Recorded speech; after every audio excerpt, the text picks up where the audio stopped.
आप देख रहे हैं भोजपुरी स्टार। तो भाई लोग चैनल पर नए हैं तो चैनल को सब्सक्राइब कर दे और बेल आइकन को भी प्रेस कर दे, क्योंकि भोजपुरी जगत की सारी अपडेट सबसे पहले इस चैनल के माध्यम से आपको दिया जाएगा। इतना तो हो गया। अभी एक चीज पूछना है कि ट्रेंडिंग स्टार और पावर स्टार का फैन हो, ये बताओ कि अभी हाल ही फिलहाल में ट्रेंडिंग स्टार का कुछ जानकारी है?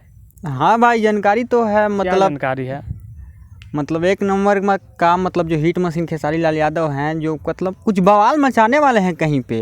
हाँ, लेकिन क्या है इसके बारे में तो कुछ जानकारी नहीं है। बताओ भाई। हिट मशीन खेसारी लाल लाखों भीड़ जमा होते हैं, क्या करते हैं कि लाखों भीड़ जमा हो जाती है? मतलब उनका स्टेज शो है। हाँ, स्टेज शो है। कौन सी जगह पे है? नवादा जिला में, बिहार के नवादा जिला में। हाँ भाई, तो वहाँ पर जाना है और दम बवाल मचा देना है। अरे भाई हम जरूर जाएंगे। जब हिट मशीन खेसारी लाल यादव जी का मतलब स्टेज शो है और हम नहीं जाएंगे, ऐसा हो सकता है क्या? हाँ, तो भाई लोग आप लोग भी जाइए और देख लीजिए। खूब सारा प्यार दीजिए हिट मशीन खेसारी लाल यादव जी को, और बवाल मचा देना है बिहार में, नवादा जिले में।